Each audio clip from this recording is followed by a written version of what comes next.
Hey YouTube, Alex here. I was inspired to make this video because a friend of mine told me, why don't you do a video where you talk about how to get on somebody's personal blacklist here in the Philippines. Some people that come here, they're unhappy with their lives, they may have a personality issue. There could be many different reasons as to why somebody ends up on a personal blacklist. Of course, this is different than the blacklist that a lot of people think about being barred from entry, right? We're not talking about that. Instead, we're talking about how do you get on people's bad lists where you're excluded from the group or excluded from certain groups, gatherings of people, and most of my subscribers are what I'd call good guy expats or good gal expats. So reason number one is that you don't like the people. It sounds bizarre to say, but some people don't get along with the local people here. They don't like the culture for whatever reason. They find the more laid-back nature here, the relaxed pace, imperfections or challenges here to be so problematic rather than taking responsibility and maybe going somewhere else, going back to their home country, going to another country entirely. They are like a stick in the mud and they act like they're stuck here, like there's nowhere else to go, and it's the fault of the people that they can't leave. Really, they should look at their own lives and assess, why is it that I ended up in a place that I didn't want to be, rather than preparing for the future and doing more research to figure out a place that better suits them. It's not the fault of the Filipino people that you're here. If you're not a citizen, if you're not a Filipino person, then you're here based on the goodwill of the people. Some people operate on the premise that they are a paying customer. They're not a paying customer. They are a visitor. Many of us here are on tourist visas. Some may be on SRRVs or 13A visas. Some people are not happy here. They take it out on the people here, and it's really unfortunate because I found that a lot of the people here just want you to have a good time here. They want you to enjoy their beautiful country, see the beautiful islands, to explore the interesting urban landscapes. Some people are just unhappy wherever they go, and they're going to take out that frustration on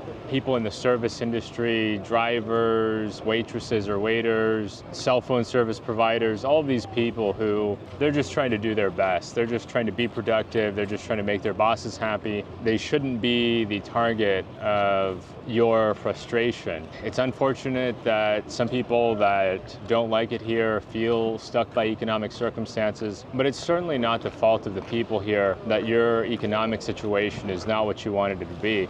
I'm not saying that that's the only reason to come here. I love this country. It's gorgeous. In my opinion, it's the most beautiful country in the world. Some foreigners, the only reason they come here is financial. Others only come for the dating. And I find that for those two reasons, if that's a primary reason or the only reason somebody comes here, they're more likely to be unhappy and by extension, mistreat the people here. So if you mistreat Filipino people, if you don't like Filipino people, you're gonna find yourself on some blacklists. You're gonna be excluded from a lot of groups who they actually get along with the people here. They look at it as a wonderful place to be and to spend time. They've got a lot of Filipino friends, partner, girlfriend, wife, husband. They don't want to see the people being mistreated. Sometimes they think there should be a required cultural sensitivity training class for foreigners wishing to live here, and they could learn better about how to get along with the Filipino people. This is something that a number of the groups I'm in, they will exclude you if you are inconsiderate or you don't like Filipino people. Most of my friends here have Filipino friends. Most of my friends here have Filipino girlfriends or wives, maybe sister-in-laws, nieces, nephews, brother-in-laws, father-in-laws. Some foreigners do tend to have a main character syndrome going on where they think this is their place. The people are here to entertain them, to serve them, and that's not the case. And if you find yourself on the outs within a group, you're probably not going to find your way back in. Some guys that are bad actors take this as a sign, I need to move islands. Word travels fast. People know each other, especially in the vlogging community. They talk with one another. Oh man, this guy, he was really inconsiderate to a Filipino person. He was really disrespectful. Watch out for him. And you could find yourself excluded from groups that you've never even met before. Now, I'll never tell you I'm the perfect foreigner. Sometimes I do get stressed out here. I don't take it out on the people. Ultimately, it's not their fault. One of the challenges that I have here is that there is at times inclement weather. Is that the fault of the people? Absolutely not. They don't control the weather here. You can see in the background, the clouds are rolling in. Okay, I might get rained on. Is that the fault of a person who lives here? Absolutely not. Taking these frustrations out on people is just so unreasonable. reasonable. To prevent being on the out group, I recommend studying the culture, trying to understand the culture, trying to meet people halfway, trying to think about where they're coming from. There are foreigners that once they get on enough personal blacklists, they will find life here to be so isolating, they will ideally leave.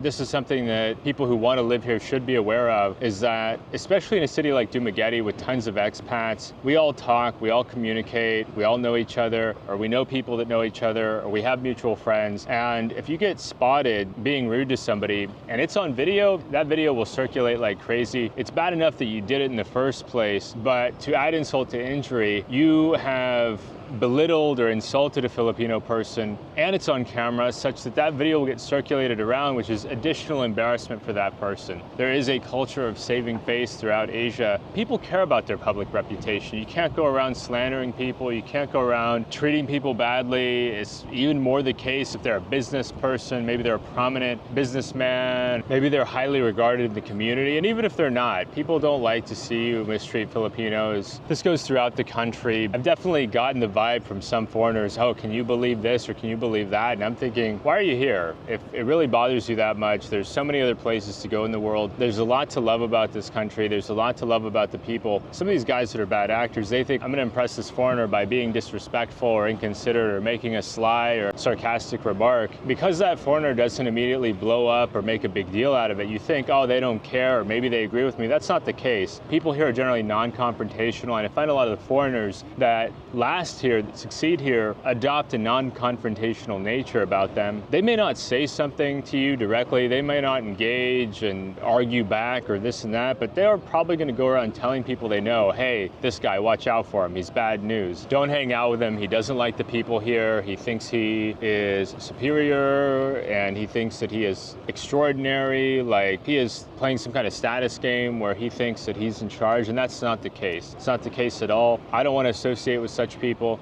I don't want to be around such people. I don't want to be seen with such people. But most importantly, I don't want to hear that stuff, okay? The people here have been very good to me. I enjoy being here a lot, and I don't want to be known as somebody who entertains these kinds of conversations. I think they're unproductive. I think they're unfair. I think they're unreasonable. They don't have a place here. Finally, the local people are the reason you enjoy a high standard of living here. The people who work in the restaurants, who work in the hotels, who work in the tourism industry, the fact that you can come here and enjoy a beautiful tropical country on what amounts to a budget-friendly trip for most people coming from the US or UK is a testament to the hard work of the people here, who are often working long hours to make it happen. So have to put yourself in their shoes. Could you imagine what it would be like if people of extraordinary means came to your country and started mistreating your people? I found the people here to be generally very helpful. They don't ask for much in return. Just be polite, be friendly, pay your bills in full. If you're a person who's just not friendly, you're probably not going to be happy here. The next way that you can get on a personal blacklist is by admitting criminal activity. Now, I am not a mind reader. I can't figure out if what you're saying is true, what you're saying is not true. But if an expat admits to me that they have committed a crime, I don't care how small the crime is, I don't care how big the crime is, that's a quick way to get on my personal blacklist. I do not associate with criminals of any kind here in the Philippines. I'm not looking to change that. I don't want to be around them. I don't want to be known as somebody who hangs out with criminals. There are many laws here that have to be followed. There are a number of laws here that stick out to me that are not rules back home, but that we have to follow here. I'm not going to go through those. If you're somebody that you're unsure about a certain law or rule, I suggest reaching out to a licensed Philippines attorney who can guide you through understanding those laws. You might ask them, what are the most commonly broken laws by foreigners? What are the medium broken laws by foreigners? And then what are the less common laws that foreigners break here? And you can get a sense of what is and is not allowed. There's certain activities you're not sure about. You can run them by the licensed attorney and ask them, hey, I want to do this, or hey, I want to do that. Is it something where I need to get a license? Is it something where I need to get a visa? You really want to know in advance and be proactive about what your plans are to make sure even things that you think, oh no, it's totally fine, I'm just doing the right thing, not even something that's like obviously bad, that still may not be allowed. And so if I find out somebody is engaging in any type of rule breaking, I immediately distance myself from them. them. I don't invite them to my social circle. I don't make plans with them. I don't want to be known as endorsing that activity. I don't want to be seen as endorsing that activity. I want to keep coming back to the Philippines for years and years and years. I don't want anything to interrupt that. I mean, this is a beautiful country and there's so much to see and do here, and I don't want my plans to be interrupted. I have had an expat or expats admit to me, hey, yeah, I just committed this crime casually, and they go around telling different expats or different guys about it,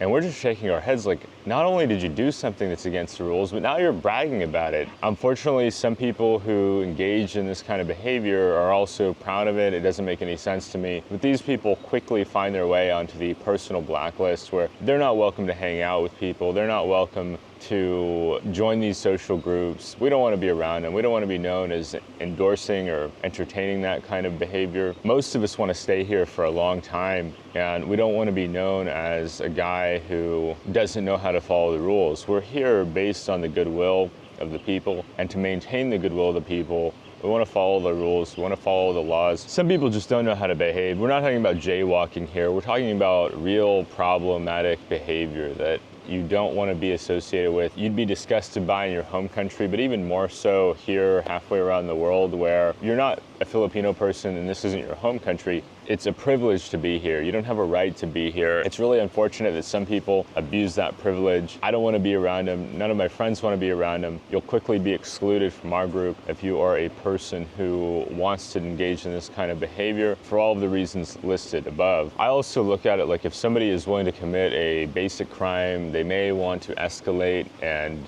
do more serious things in the future. I don't want to be around that. I don't want to potentially support that. We don't want to associate with somebody who gets sent back home. And if they do get sent back home, they may struggle to ever come back to even visit. I don't want to invest in relationships with people that are short-term thinkers that, oh, the rules don't apply to me, this and that. That's not the case. And I'm a person that likes to follow the rules. All my friends are as well. If you want to filter out the bad guys, you're an expat or would-be expat that's concerned about some of the people you might run into. One of the ways that you can filter out is if somebody admits to you that they are breaking a rule, distance yourself. You don't have to be ugly. You don't have to get upset with them. Just distance yourself. Some of these people are a bit unhinged and not all the way there, if you know what I mean. You can still distance yourself. You don't have to hang out with them. You make plans with other people. You don't include them. You don't let them know where you live. You don't let them know what you like to do for fun or where you like to spend your time. You can just distance yourself from this type of person without making a big deal out of it, because who knows what might happen with this type of person. Finally, you do see some guys that do get sent back home. It's unlikely that they're ever going to be able to come back, even for a visit. A lot of us, we don't want to get sent back home. We don't want to not be able to visit these beautiful islands and interact with these friendly people. It's best to set those boundaries and protect yourself. Nobody is looking out for you like you are anywhere in the world.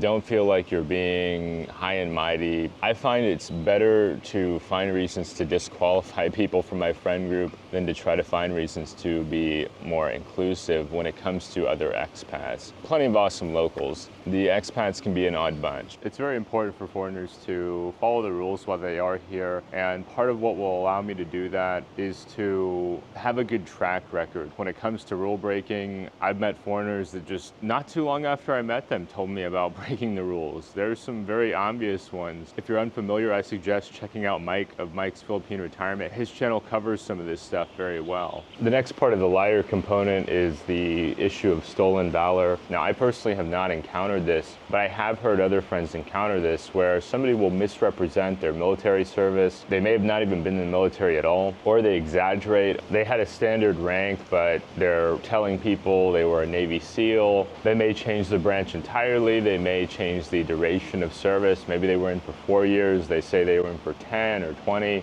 They misrepresent where they served. Maybe they served domestically, but they portray themselves as having served all over the world. Maybe they didn't see combat, but they describe themselves as a seasoned combat veteran. There's all kinds of different ways somebody could misrepresent their service. It bothers me because my grandfather served for about 20 years in Korea, Vietnam, and he made a lot of sacrifices, and our family made a lot of sacrifices, and it's really harmful to military members when people misrepresent their service. And this one, if I find out, if I were to find out somebody had misrepresented their service, it would be a immediate qualification for my personal blacklist. I would not want to be around this individual. I think that stolen valor is extremely harmful, detrimental to our service members, and I can't stand for it. I don't want to be known as somebody who endorses that, who is friends with people like that. I would tell all my friends, especially my friends who have served in the military, who are veterans, hey, this person is misrepresenting their service. Now, I personally haven't served, but there are certain things that are kind of telltale signs where typically they exaggerate a lot. The accomplishments they describe are extraordinarily rare, very, very rare. They might even disclose things that a person in that situation might not be legally allowed to disclose, depending on circumstances. It's not foolproof. I'm not sitting here saying I know immediately when somebody is doing this. If I were to find out about this, it would be an immediate personal blacklisting for me. Military members make a lot of dramatic sacrifices in terms of time, personal freedom, health, sometimes more than that, and we should be very cognizant of those who wish to harm that reputation, harm the respect associated with our military. And yeah, I mean, many Filipinos have made sacrifices in the US military. It can be harmful to Filipino people as well. Some people will misrepresent their criminal background. They say, oh yeah, I've just had a little thing here, a little thing there, and then it comes out they've got a lengthy rap sheet. There are people living abroad who do have a criminal background, who are using expat life as an escape to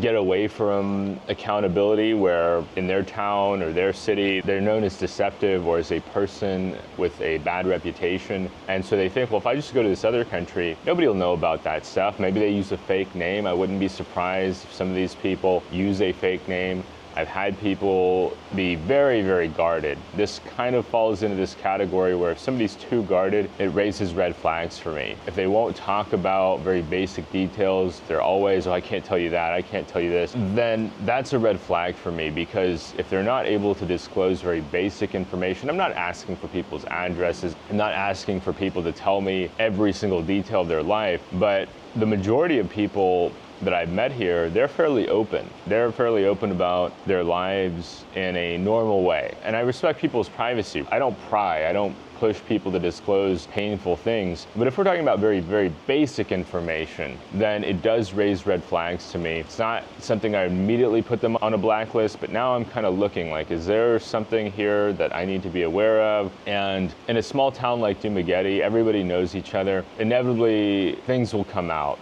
It's not easy to hide a criminal background, especially if you've done particularly egregious activities. People are going to find out. It's going to get around town. People are going to know, and they're not going to want to associate with that type of person. A lot of expats here have a lot of time on their hands, so if you're a person that's got a bad record, you may be stuck keeping to yourself because you may be unwelcome when people find out about it, and you have to be prepared for that. As far as I know, none of my good friends here have any issues like that, but don't be surprised if you meet people with a past here. They're at least as common as you'd think. I say this a lot, most people do not become expats because things are working out for them back home. Different from the expat who moves overseas for a work contract. Somebody who's moving for other reasons, typically they've got some things in their past that I have some tragedy in my past that I've tried to put behind me by moving halfway around the world, but we all have our own reasons. Some of them are not good. The next reason that we have for you here is that the expat is too argumentative. And this is a personality issue. People range on a scale from disagreeable to agreeable. And the most disagreeable people tend to be those who are behind bars. And the most agreeable people tend to be extraordinary pushovers. Most of us tend to be somewhere in the middle, like somewhere in the mid-range. Some expats are so argumentative, so disagreeable, that they do end up on personal blacklists. I can think of some that I've met. They always want to debate American politics. Oh, let's talk about politics. Let's talk about religion. I don't want to talk about these topics. With the majority of people, you're not going to win these type of discussions, these zero-sum discussions where there's a winner and a loser. I don't care to engage in these conversations. Do I have my personal beliefs? Sure, I think we all do. They're just not of interest to me, but some guys, they know these are contentious topics. topics. They know that they are likely to rile people up, to stress people out, and they love it.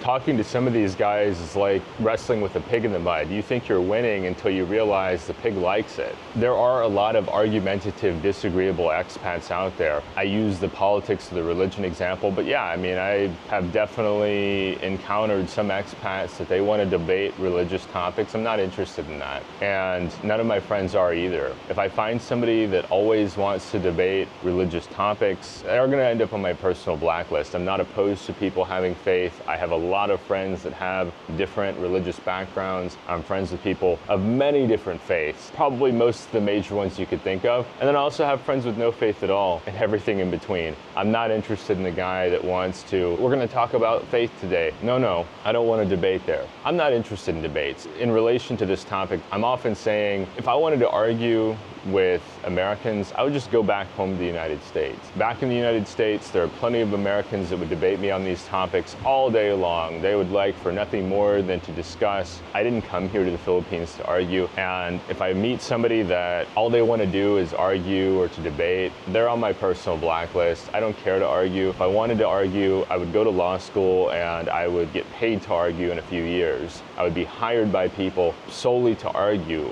Am I good at it? I admit that I am. I don't care to do it. It's stressful, it's annoying, I get a headache. I don't want to participate in that activity, and none of my friends do either. A lot of the guys that I'm friends with here, they came here to retire. They worked a stressful job back home, they had a business, they dealt with investments. They're not here to debate and to argue and to win. They're here to relax. They're here to have a good time. They might be here to engage in adventure. They might come here for dating. They might come here for financial reasons. They didn't come here to fight with other people. They didn't come here to, oh, I'm gonna teach this guy this and that. No. And fortunately, not everybody here is like this, but there's a non-zero amount of expats that they love to debate. They love to attempt to start arguments, to win arguments. It's not personal. They pick the arguments with anybody and everybody. They go out looking for a debate. They go out looking for an argument. I think they've got some interpersonal issues. I think these guys tend to not pick up on social cues very well. And they tend to be very isolated. I've noticed some guys like this where they run everybody off and they're always trying to meet a new friend. They're always trying to meet somebody new.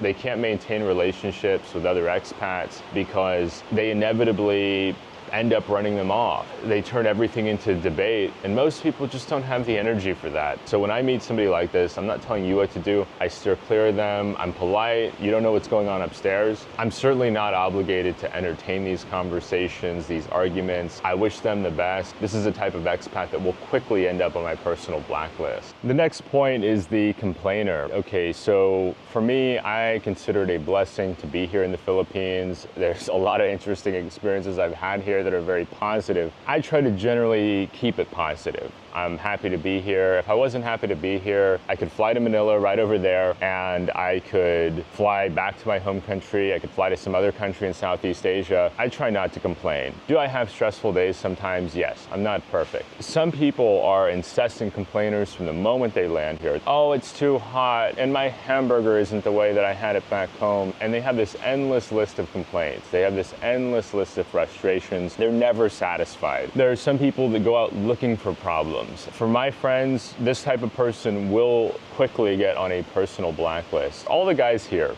not most, but all the guys here I'm friends with, they enjoy it here. They like the people. They like the culture. They like the opportunity to have different activities. They like dating here. They've got many different reasons to enjoy their time here in the Philippines, and they try to minimize complaining. Are there times where we have difficult circumstances? Sure. Anywhere you live in the world, you're gonna have your stressful days. But for the most part, we try to avoid complaining. We try to keep it positive, upbeat, uplifting. There might be some challenging times, and we can get together and help pick each other back up. But for the most part, it's awesome to be here. I mean, I really like it here. My social life is fantastic here. I could say many, many more good things about the Philippines than negatives, but some people, they just don't like it. I don't know if it's they didn't do enough research. I don't know if it's an adaptability thing. I don't know if it's they're not happy with their budget. I don't know if it's they feel priced out of their home country for any different number of reasons. Some people are not happy here, and they can't just keep it to themselves. Like, that's a different set of issues, but some people, they want to externalize it. Oh, hey man,